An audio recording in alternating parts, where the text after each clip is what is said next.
What's up, everybody? This is Jose with Oakland Latinos United, aka Oakland Latinos Unidos, on here with a new video for you to enjoy.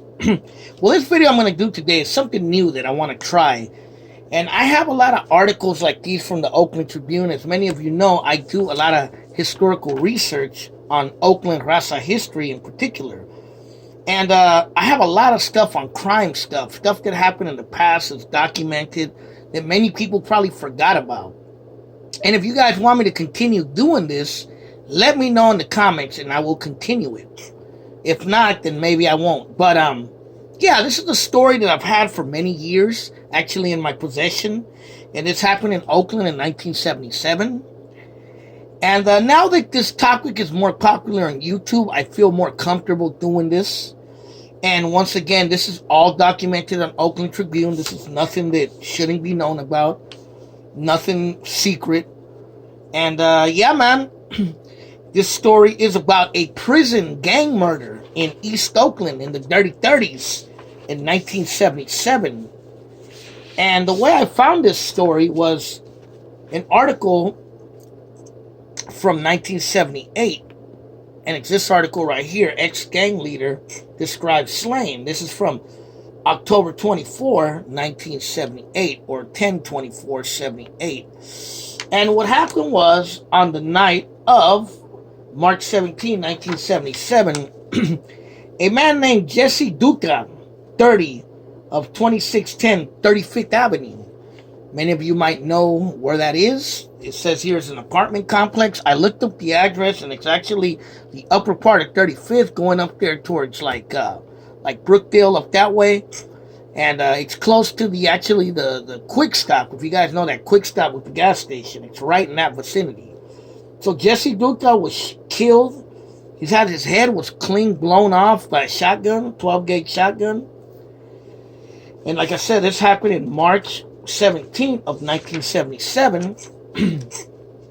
And basically a year later, on October 24, 1978, a gang leader turned informant named Arthur Rocco Beltran, who was a member of the Nuestra Familia gang, or the Nuestra Familia NF prison gang, became an informant. And he said that the NF put a hit on Jesse Dutra. Says here that the ones that were involved in the killing were Juan Santos, Joe Valdez, and Tony Rocha. And said they pleaded innocent.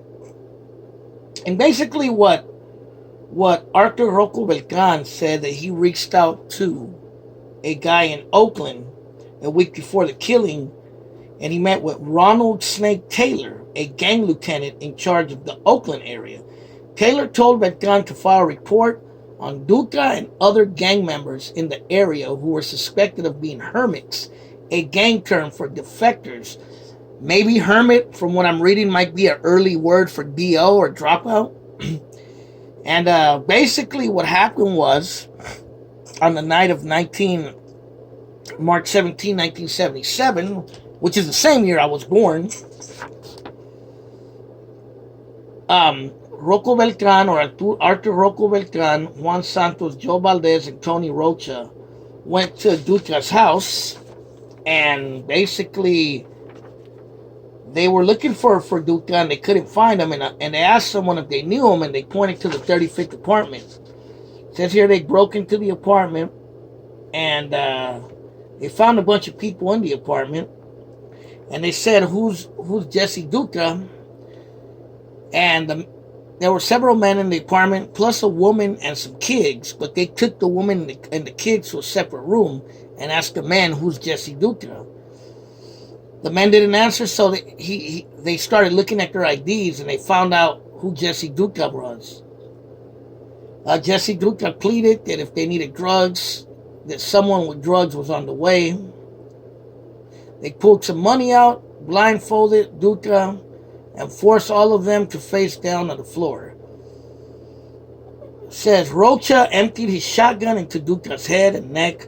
Santos followed with additional shots, and the assailants left and sped away in two cars.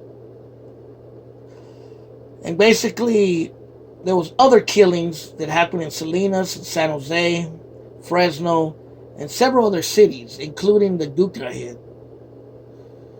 Now, this is a pretty crazy story because,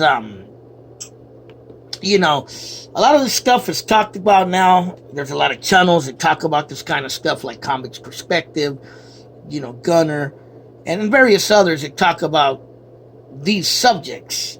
And it's crazy to know that these things happen in Oakland, in our hometown as well. So the NF had a regiment, and it seems like they were pretty active in the Oakland area at the time in 1977. And, maybe they're still active out there. I don't know. But, yeah, this is just one of those crazy stories of a murder that happened in Oakland. And maybe you guys know the apartment. Hell, maybe you live in that apartment complex where it happened. But it's just pretty crazy to hear about an organized crime prison hit in Oakland back then.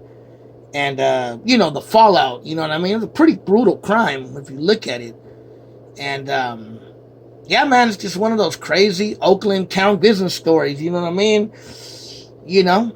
And, my condolences to Jesse Dutra's family, if they're still out there, if they're watching this video. And, yeah, man, that was brutal. That was a brutal murder, man.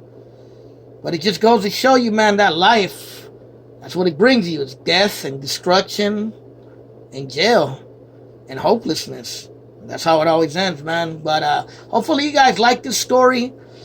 Let me know if you would want me to continue reading old newspaper articles like this about different crimes. Maybe I could call it Crime Stories Oakland. And, yeah, man, tell me what you think. Leave a message. And, yeah, it's a pretty crazy story. But that's just town business. All right, then. This is Jose with Oakland Latinos United. Late.